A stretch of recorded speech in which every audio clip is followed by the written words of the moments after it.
Morning, Brian. Good morning. How you doing? Says we're live. Sorry. I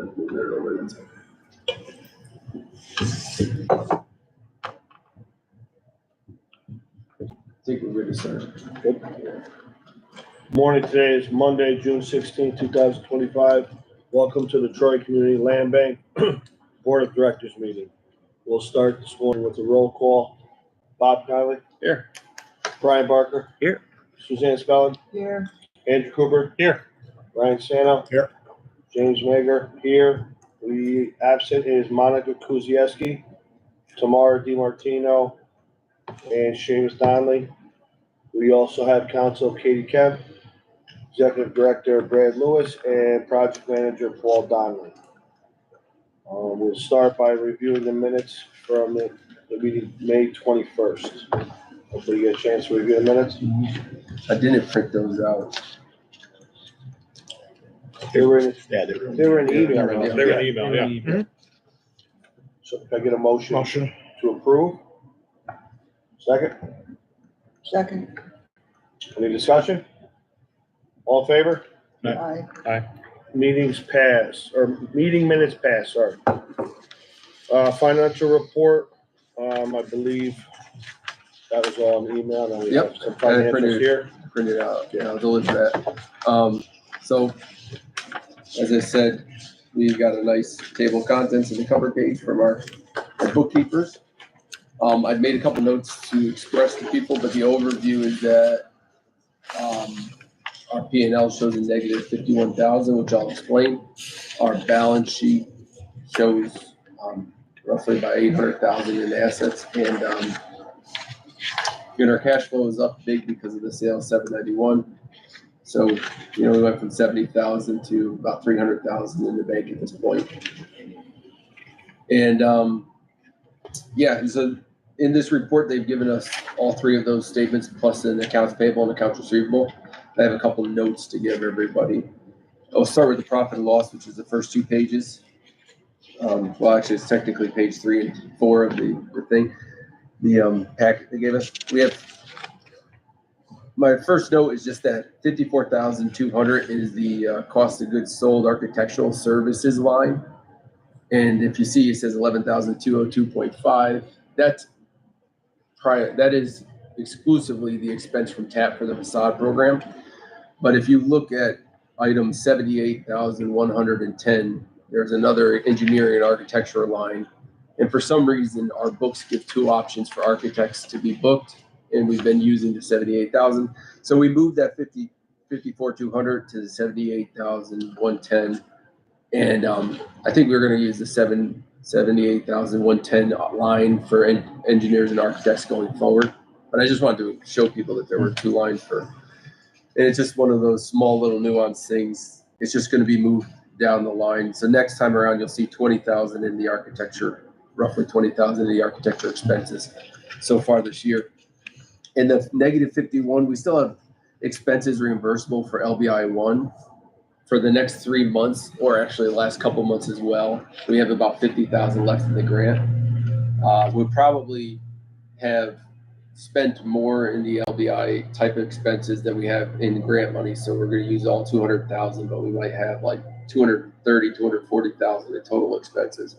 So that means certain things like the insurance was $10,000 higher this year.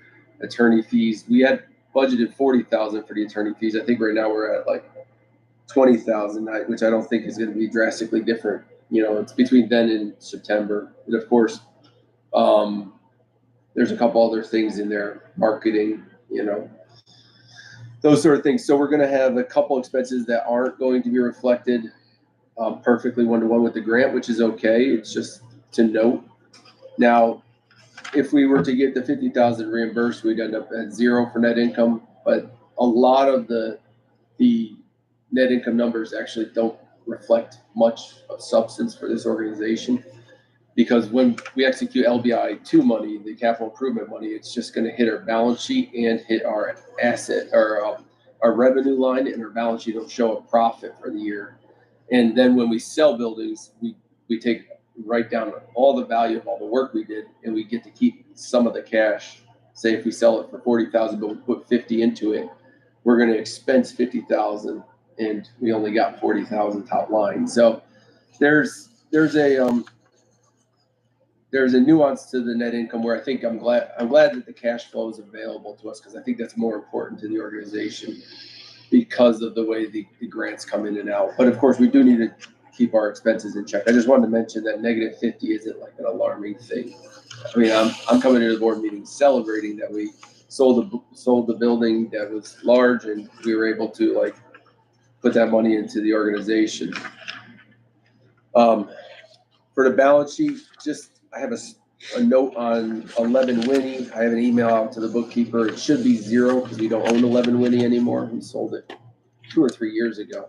And I think the problem with that was during the audit periods, once you've submitted the financials to the auditor, you can't just go change stuff before the audit comes back. And so I think during the audit period last year, I had mentioned it to the auditor and they said, well, that would go to cost of sales.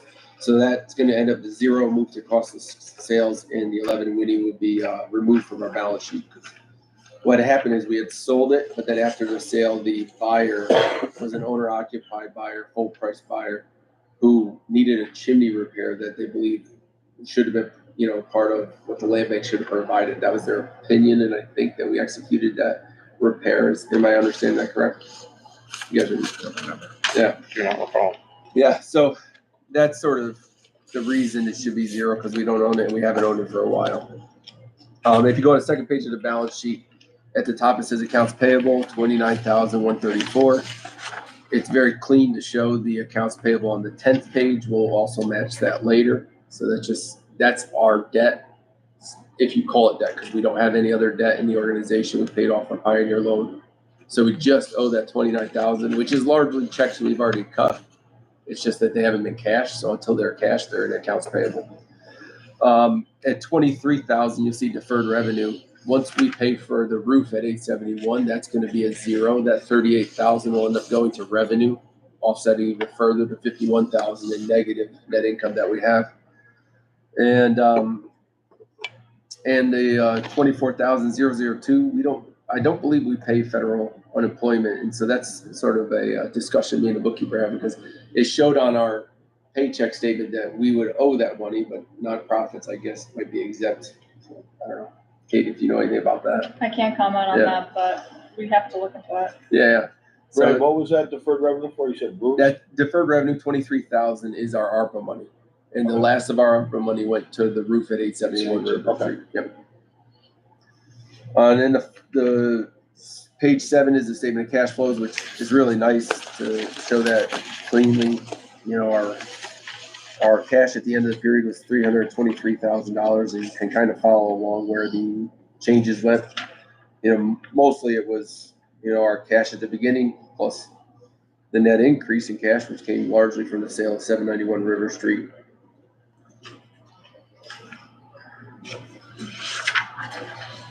At the AR aging detail, I'm not sure.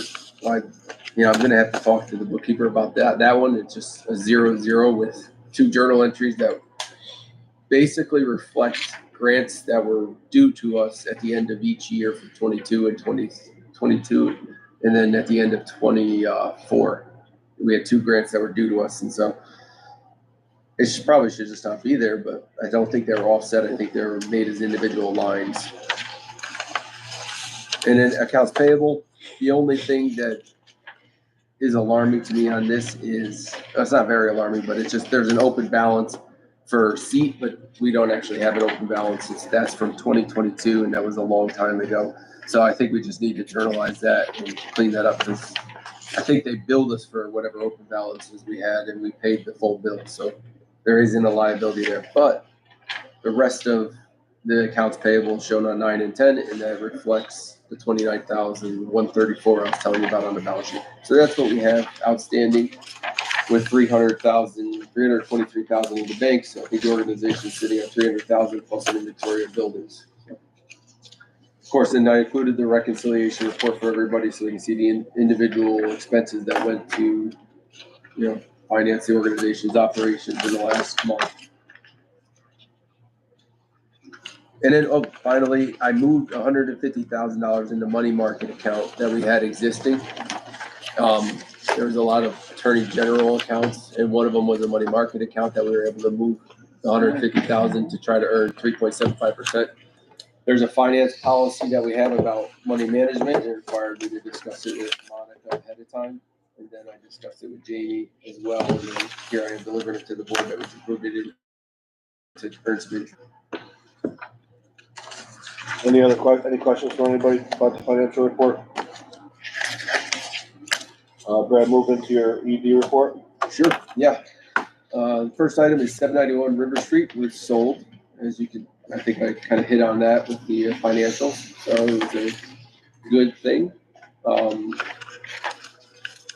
For $400,000. I don't know if there's anything to note from Katie regarding the sale. No, very smooth closing. I think the buyer mentioned they were planning to put a restaurant on the first floor, so, yeah.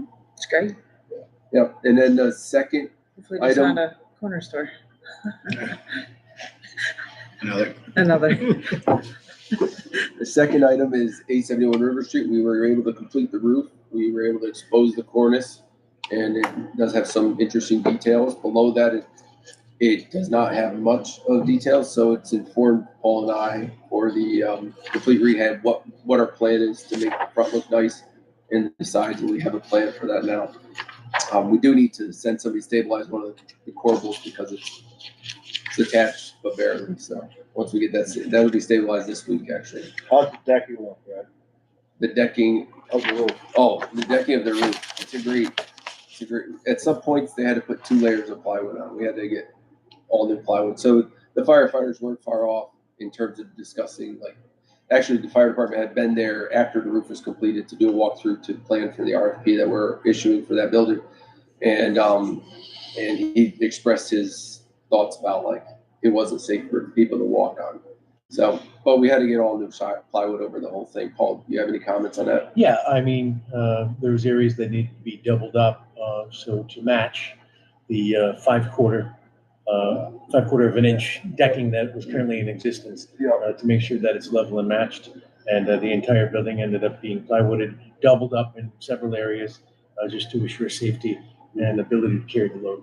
Yeah, so 80 sheets of plywood was the final tally. Yeah. So the whole thing's new. Well, new deck. and frankly, that drove the price, crazy. Mhm. Yeah, I was gonna say, the original bids were for some Yeah. some Right. decking replacement. Right, Yeah. and being in that business, I can tell you that, when you go and you say, okay, I'll include a couple of sheets of plywood, which a lot of guys do, but then Monica can attest to this, that Just did sometimes you need to replace all of the Yeah. plywood on the Or- structure. Or there is no plywood. Or there is no plywood, right, and you need to put it down. So it's an additional expense, but, it's done and it's structurally sound. And I would comment that initially I was 80 sheets, 8x4 is 32. That's 2,400 square foot of plywood. Maybe 2,500. And I'm so I immediately called Paul. And I'm Right. is that 2,500 square foot? So Paul ordered a satellite image. Paul has access to some sort of way we can order a satellite image and they can measure it from a satellite. And it revealed, that Exactly. building footprint is 2,000 square It's feet. 2,000 square feet, but he had to double up in just over 400 And square of feet. course, I think they charge you about a sheet. So if they reject a foot or two off the end, that's trash. And they still charge you. They charge you for what landed, not Correct. the square footage. Came to the job. Yeah. So, but it's there. It's complete. And according to, I was looking at the financials because Jamie had asked me to say, what's our basis in 791? Because I might have shown on our balance sheet that it was worth what we sold it for, because that was written down a couple of times. I also went back and looked at 871, 3340, 2306 Avenue, just to make sure our sales are in line with sort of the money that we have into them. Even one of the bidders at 3230 commented that, I'm going to have to put a new roof on it. And I said, okay, well, maybe we did put a roof on it, because I know that during the planning phase for Legacy, some buildings were upgraded. So 3340 had a new roof put on it. Not sure, that was just something we had. So 871, it seems like the basis, if you look on our balance sheet, what its value is right now, it's very low. And it reflects maybe we haven't done much to it since we got it. And so, a roof is a good step, good start. I would be willing to bet it was probably slated for demo. Yeah. Right? It was. It was. Well, So that, yeah, right, that Yeah. explains it, right? So now it's finally getting some love. so the Osgood neighborhood had a meeting and they were talking about vacant buildings. They're doing a lot of work down there in terms of the neighbors trying to identify how they can be good community supporters of code and I guess the land bank as well, or to attract the land bank's attention. So they had Carlo down there. So I went down there as well, and it was a good meeting to inform them of our powers and continue to express certain things about like what we can and can't do. We need title to do work on people's buildings.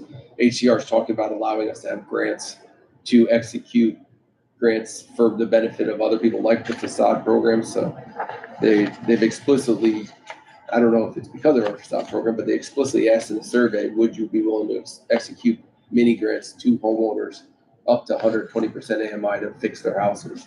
So that's one of their survey questions. Right, and this information came to us during our visit to the New York State Land Bank Association meeting. Brad and I went out to Oswego, met with all the other land banks throughout the state, learned some new things, and it was a great experience, and especially meeting with Crystal Loeffler from HCR. Yeah. It was really a great trip, worth every minute. So at the neighborhood meetings, we left with one of the council people, Tom Casey, mentioning a specific address. I don't know where it's going to go because, as we mentioned, addresses that are not part of the land bank yet, and nothing happens. But he wanted to clue me in to keep our eye out for 404 4th Street, I think. Yeah, that was the address, 404 4th Street. He believes that street is a strong street, but that building is a potential to make the strong street less strong. So just something he asked for me to mention. I said he should reach out to you as board members to express more, because it's just easier when everybody agrees on everything instead of seeming like it's an agenda by somebody. I should mention, you mentioned Crystal, and if you look on your reconciliation report, you'll see some shipping charges from Silver Griffin.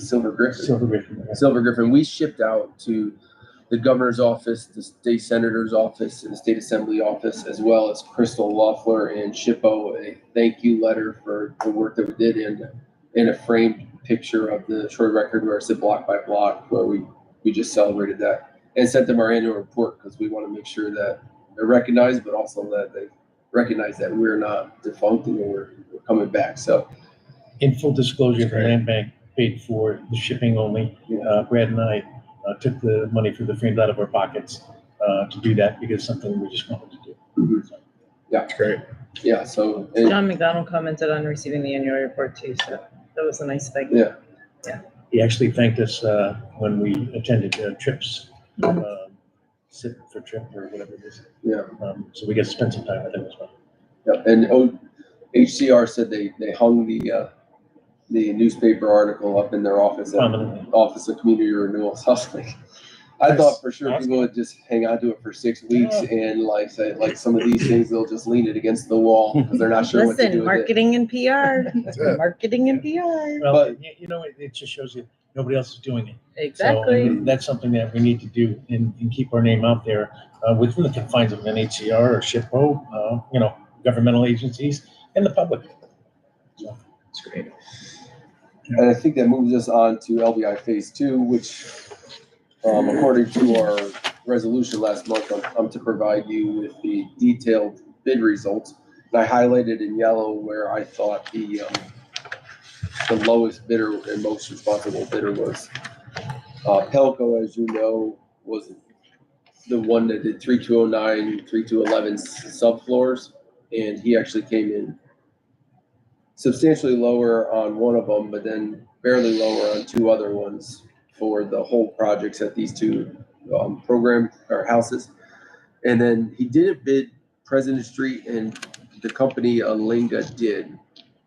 So I think technically this is a question I guess I'm still working through, but under 10,000, I would have been able to procure that, but we're RFPing these. And so the RFP, I know the resolution gives me the power to select, but you know, the three that are under 10,000, it seems like it's not such a stretch that I would select them. People didn't really want to go for only part of the contract. The first at the top, it says pole only. That was most of them, except for McFay at the end wanted to just do one part of the one job, and that's all they bid. But most of them wanted to just do the whole thing only. So that was a revelation to me. I thought maybe some people wanted to split it up a little bit, but they wanted to take on the whole. Like just go after masonry or just go after carpentry. But these guys did it as a whole part. Yeah, and so here we are. Katie's giving me a draft contract from AIA, and I have to respond to her email. But we're going to do it. Maybe you can talk more about it, but like a three-way contract or a contract that identifies the homeowner as well. Yes, so the standard form of contract has been revised to include the land bank, the contractor, and the underlying owner. So if something goes wrong, the owner does have a mechanism to step in and enforce the contract against the contractor. So, just adding some standard provisions in there to make sure that a third party between everyone is clear. Right. And additionally insured as well. Yes. And indemnification, Yes. right? Yes. Oh. Yes. So, Paul, you want to talk about the other projects for the facade Sure. program? We have 9 still on the table, except for these 4. We just received approval from SHPO for 3238, 151, 153 second, 898 and 3034, as well as 3370. We have one project that you just wanted some clarification on, which we needed TAP to answer. They actually answered that early this morning. We sent that response to SHPO. And we'll wait for that last one to be approved. So we're looking good there. On the ones they did approve, I'm going to move forward and send those off to HCR to assure funding. Those will be done this week. And that's it for the facade program, pretty much. Moving on, our big projects. I have great news. HCR has given us financial approvals for 3346th Avenue. 871 River Street, 836 River Street, and 834 River Street. So Brad and I are going to be taking the remainder of the day, and if we have to, a couple more days, but to make sure that these RFPs are set up on the contract reporter, because we're working with dates. And dates are really important with the contract reporter. So many days that we have to have it out there and posted to be fair to anyone who wishes to bid. So if we get this done, and we will today, we'll be able to bring those results to the next board meeting. And once that's done, those awards can be made in the July board meeting, and we can get these projects off the ground and started. So that's where we are. Yeah, I think that it should be a clue that between the interest we're getting on the MLS from the buildings that we've stabilized and listed for sale, plus this RFP that we're about to put out there, the next board meeting probably will have quite a few decisions that are strong for people to have opinions on. You're confident that in July we can award some RFPs to start R4? Yeah. You'll have enough time for contract reporter? Yeah, that's I've sort already, of the thing. I've already plugged and played the dates. Yes. Okay. I think the way it We'll works, actually have it done before the executive committee meeting, so that the executive committee can make its recommendations to the board and in timely fashion, so that we can get started in July. yeah. And you know what's also quite unique about this? I think in the past, we might hire construction managers or architects that do the whole project at once, or a general contractor. But since we're going to be putting it out for the different stages, or demolition, framing, roughing for electrical, plumbing, then insulation, sheetrock, we're going to try to attract all those similar vendors, acting as a GC ourselves. The main thing we have to approve is the demolition and framing at this point. But, we'll have the prices from all the different areas. So You're gonna be able to launch all 4 at the same time? on the RFP on contract reporter, yeah. Yes. And and your plan is to start all four? Yes. Okay, perfect. Well, we have to see Like, what I our guess funding looks I like. guess what I'm at, the RFPs, are you putting out 4 RFPs for complete renovation for 4 properties? Yeah. Okay. Correct. Okay. Yep. But you're putting them out by prime, by vendor. Mhm. In In a a way. category? Correct. Like separate bids for, So you're having a Yes. plumbing Demo, contractor framing. bid on The same 4 the same properties. format we used for the facade program. Right. You know, well, very similar to that. So that again, you know, if we have someone who's a painter taper, you know, they'll bid the painting and taping for the entire building. So you're putting out each house, In the- each property, but delineating the services Yes. needed. And then if ABC company wants to only bid painting and They can, sheetrock, they can just do or they those could bid the things. whole project. or you just can like- do the whole Yeah, project. Just, I we mean, could like, get a like we general. just saw. I get a general to come in and say, we'll do the whole thing. One We of got the you covered. reasons we're doing this and we're acting as GC here is because the money, plain and simple. If someone comes in and they're gonna GC this thing, I guarantee you it's gonna be 12 to 25% higher Oh, sure. for margin. I mean, Right. it's just standard. Because think they're if gonna you get to sub the out, point they're where- gonna make, you know, whatever percentage is that they have built into the business model. I think if you get to a point where you have more than 4, I think it's something you might want to consider, just Sure. also for approval process. Yeah. Right?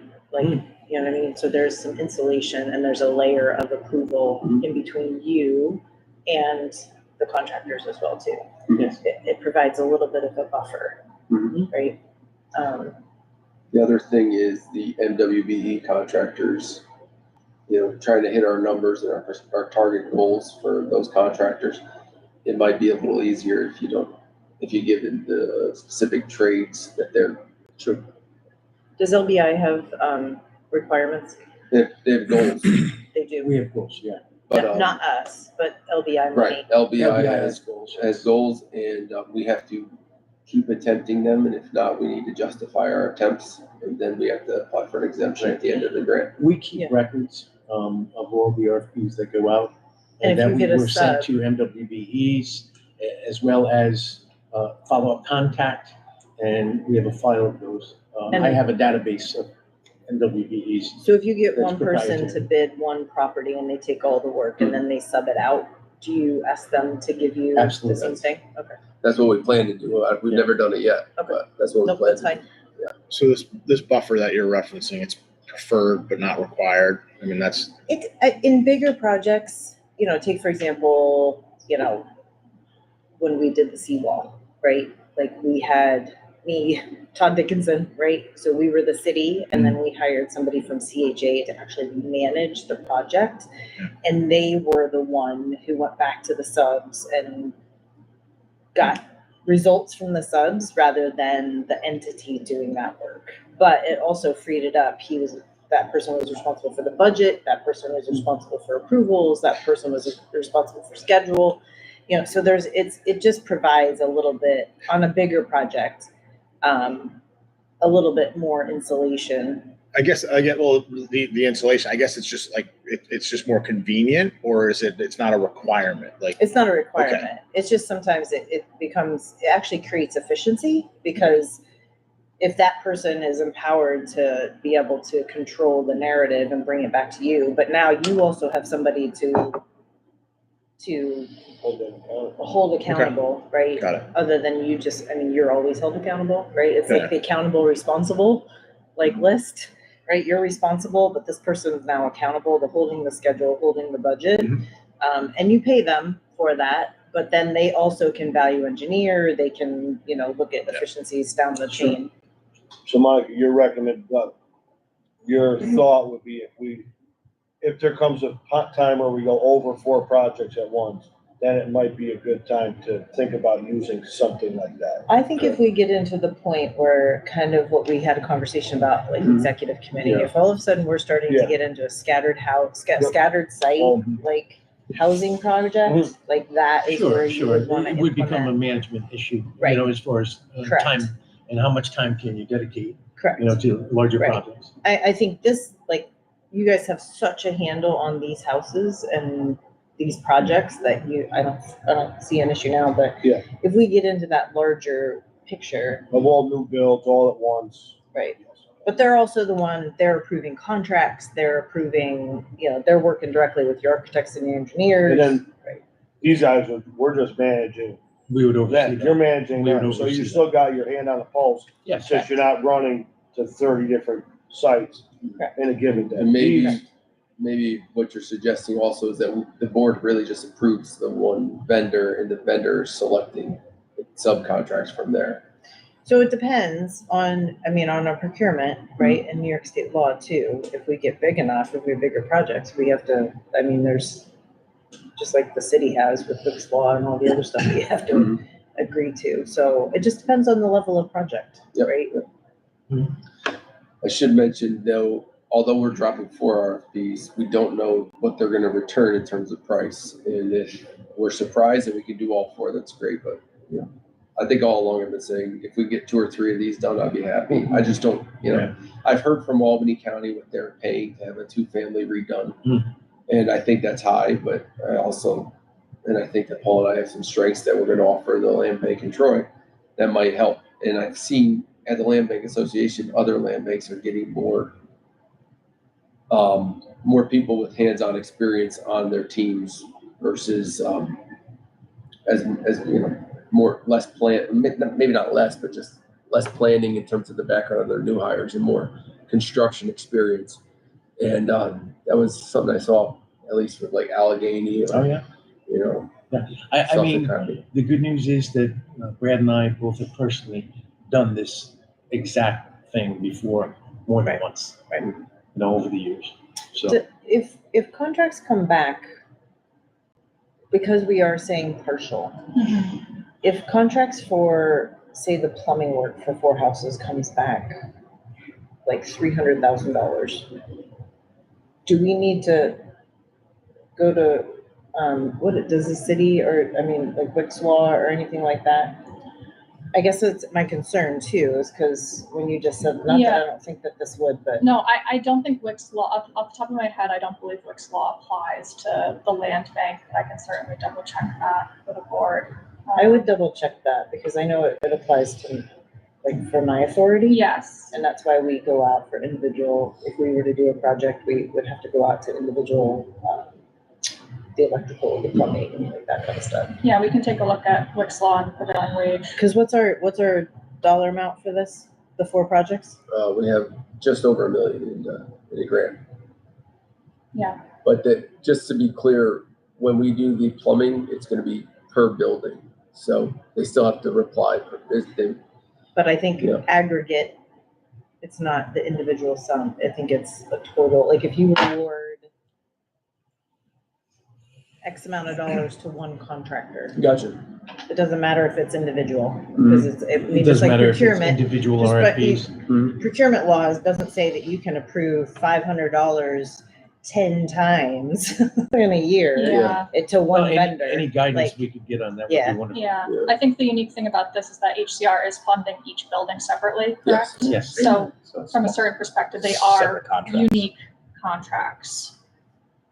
So each contractor will have individual contractors. Right. But the blend of procurement and that, I think we should double check. Okay, happy to do that.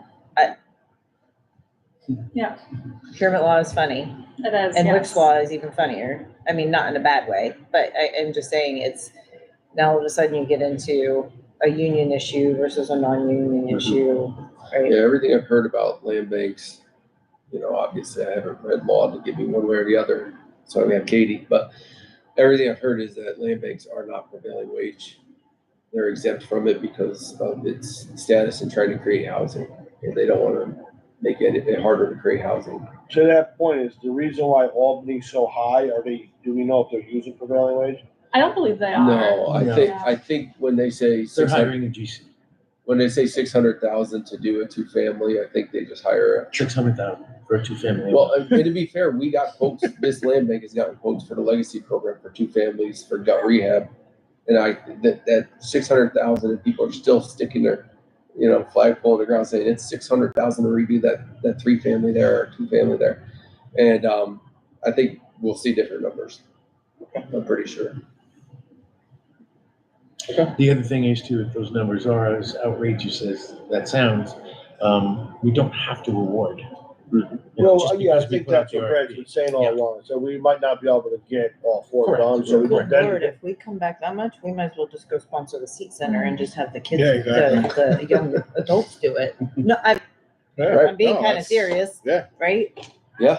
That, I mean, it's a great funding mechanism. I mean- She's got HVAC teams, she's got construction teams. No, I know what you're saying. You co-develop agreement with them. I mean, and just to be fair to you guys probably should know this. 791 River Street was built. The basis that Jamie had asked me to get was $630,000. That was the final tally to build a $400,000 building. And I don't think that's bad because I've heard people in the city say it costs $2 million. Yeah, That's I the don't, narrative that people are number talking. I will say very lightly, I was okay with that number, right? Cause I know how, the hoops and the backs, the things that had to get fixed 3, 4, 5 times, all the different things. So 630 is not a bad number for a brand new build. Mhm. Especially with, it's a modern looking building, right? So you use some different materials And you're commercial on one floor too. and you have commercial, right? So, I know what the city spent on a CDBG building in North Central 10 years ago. Mhm. And it was way more than $630,000. Yeah. I was And pleasantly it was surprised to sold, hear I that. think, for 200, Yeah. right, up by Tina's house. Mm. I mean, and it took forever to get done because, I mean, unfortunately, that's the challenge with the red tape, which is why the land banks were created to help move through some of that process, right? It's just definitely I doesn't think with a make lot of sense. the, It doesn't make it right. This is, No. it Doesn't doesn't make make it right. sense to spend that kind of money to, I mean, it's great. It's great, but you could do 4 houses for for that. that kind of money. Yeah. And that 630 included the demo of the No. previous building? No, I did. I started when I started doing these Ground math when we stopped, or when we started paying, the original vendor, Diadamo. Diadamo. He had his company name started showing up, and that's when I just say all the stuff before it, because that included paying the city $20,000. The original 2016 when we bought 791, buying it from the city for $17,000, which was their demo cost of the back part of the building, and then later we had to do for some reason our accounting back then was that we were booking our insurance expense as if it's a capital expenditure to the buildings. So it kept saying Lee and Mason a bunch of times to them. That's an expense on your income statement, not a capitalization of value. When I insure it for a month and nothing happens, I have no more value in the building. It's just I was safer in terms of being sued. So there were certain ways of entering in the books that I just went right from after we paid the second demolition fee for the main building, and then from that point forward it was $630,000. Yeah. Which includes being in a lawsuit and a settlement. It includes two types of floor, because originally one type of floor was put down, and then when I was hired, there was a new hardwood floor installed after that. Moving the furnace out from in front of the connection, redesigning the whole sprinkler system. Yep. Duplication. Yeah. So Brad, do you have anything else on your that's it. report? Then we'll move into the A&D committee recommendations. Correct? We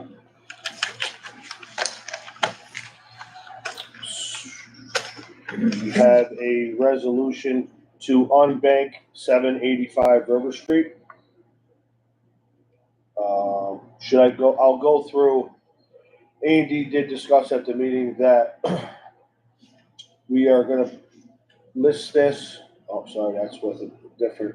We're gonna unbank it because there is interest in it, but we are gonna hold it until the August board meeting, A&D meeting. August A&D meeting, to accept applications to recommend to the full board to decide on the purchase. So if I could get a motion to unbank 785 River Street. You make a motion? I'll second. Any other discussion? I have discussion. I mean, I want to just mention that at 785 River Street, it was written in a grant to demolish it. And there's been interest and we have no projects on it right now. If we were to keep it banked, we could use it for future projects, future grants that we could write, which I think should give the board the courage to make sure that they don't give it away, so to speak. Because if somebody wants it, we have about 30,000 into it, that we can always write a grant in the future, but at the same, and we can always rebank it in the future. But because people are interested in it now, listing it would actually be, from in where I sit, it's a celebration of the fact that this was slated for demolition. And if you can sell it for less than the demolition cost, and somebody eventually makes 3 units of housing in this building, I think that's a win for the land bank. So, and to your point about the August meeting, between now and July 11th, it is just under a month, and we didn't want it to look rushed. That was the sort of discussion. We didn't want to list it for sale, not have people that want to come check it out, to really do some pro formas and decide what it would be worth if they did get involved in it. So we said, let's give it the whole month and leave it up to you guys if you guys want to pass the second resolution, which means listing it on the MLS, which involves or creates another layer of transparency. It gives us a real estate fee, but at the same time, it's a layer of transparency where everybody knew this was available if you wanted to buy it. So, those are my thoughts. Did the basement get cleared out? Yes. Wow. Yeah, that was RFP and that was completed earlier this year. Just to reiterate what you're saying. Because of the interest on this property, I think that we're getting, this property, this is a solid building, we should not be giving this away. Like, we should make sure that we're getting, gone are the days where we take $1,000, $5,000 for any one of our houses. We can get real numbers for this property, correct? Yeah, and HCR is perpetually offering $2 million once you spend the $2 million. 1.7, you can apply again.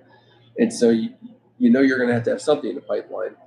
And if we can accomplish the 2 or 3 buildings or maybe 4 buildings that we have the RFPs going on today, then we can reapply. And when we reapply, you're going to need sites. We need site control of something. So if people want to partner with us and take on development projects, that's great. And if they want to get it for a song, I think the land bank, this is the time for the land bank to Capitalize. Right. So all in favor of unbanking 785 River Street? Aye. Any opposed? Motion passes. On to the next resolution to list 785 River Street with Coldwell Bank and Prime Properties. Can I get a motion? Motion. Second. Second. Any other discussion on that? I'm gonna chime in. We're gonna allow Bill to set the price for this like we have with essentially every I other. think it's a fair way to do it. Yeah. Correct. You can do a committee if you'd like. I mean, but largely when he went through the buildings, he had what he had and he came back and told me what he thought, and Tamara and him had discussed stuff, but I think he's on track with what we expect. So I say, yeah, if we're gonna get a real estate agent involved, we defer to them. Yeah, that's the Set point, the right? price. Set the price, right? Mhm. Okay, good. Is there any way we can make sure they take good pictures? Is there any way we can make sure he takes good pictures? Do you feel like some of the pictures on the MLS right now are not good? To be honest, I haven't checked in the last couple of weeks, but I remember before, it looked like somebody ran through the room with a cell phone and clicked while they were running, so they were really fuzzy. Oh, the 17 Park ones that I put up? Yeah. That's kind of it, right? Well, I probably provided more pictures than necessary, but yeah. Mystery solved. Where you're running about? I don't think so. I think it just took his. That was when the roof drain was leaking, so you were trying not to get wet. I took a lot of pictures and we put them up on the website. Yeah. Okay. But yeah, so certainly check the MLS for the ones that he did list with us. Even 17 Park, I think he probably took his own pictures. Okay. And I think we just got it up on the website, from my pictures. So that was pretty. I mean, if we don't like the pictures, it can't be that hard to tell them to get more. Yeah. I mean, if you do see listings sometimes, you're like, who, what? Yeah.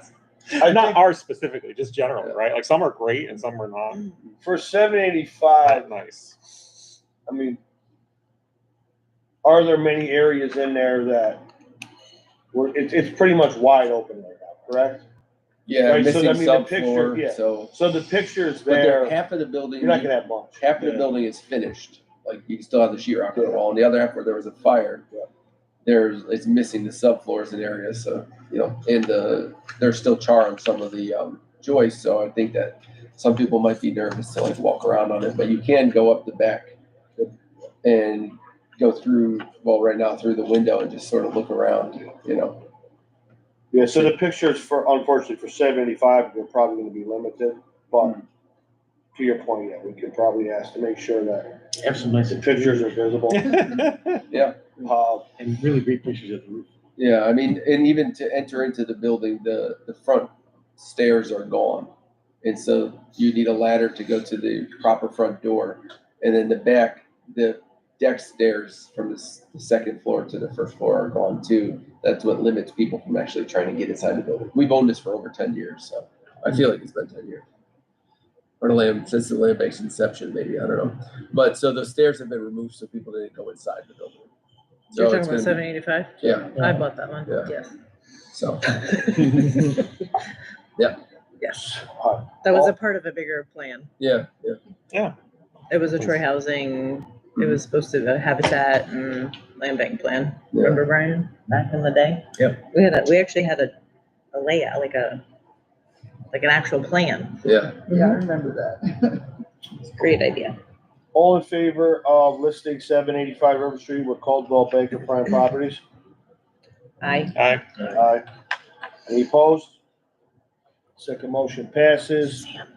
The last resolution we have is a resolution to bank sites 879, 881 River Street and 102 West Glen for future development. Motion. Second. Discussion? Would you like me to discuss? Just maybe, Yeah. So, these are the sites next to 871 River Street where we're doing a development. HCR in their survey asked some questions along the lines of, you know, how many vacant lots can you get site control over? You know, I think the block by block program, as well as this, whatever new funding they might come out with, even CERTI program, all offer spec build opportunities. And we haven't received much interest on these plots, but I don't think we should make people believe that they could buy them and turn them into. Most of the interest has been commercial, because HCR seems to want to fund us building infill sites or infill buildings, brand new construction. That having the inventory seems like it'd be a prudent thing to do. I should mention that you can get these grants without. They're not mutually exclusive to LBI money, so you can have LBI money supplement these other programs as well. So if there's a gap in funding, what it takes to build some buildings, then you can use your LBI money as well to supplement that.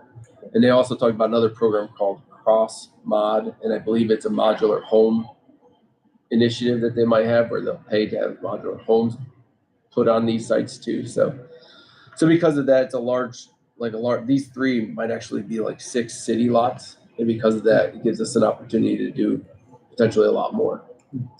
if there's no other discussion, all in favor to unbank 879, 881 River? Good bank. Two I'm banks. sorry. All in favor to bank development sites 879, 881 River Street, along with 102 West Glen. Aye. Aye. Any opposed? And last motion passes. Do we have any old business, new business, other business? Anybody? Well, if that's the case, I'd like to can I get a motion to adjourn until next July 16th? Motion. Second, Second? all in favor? Aye. Aye. Meeting adjourned.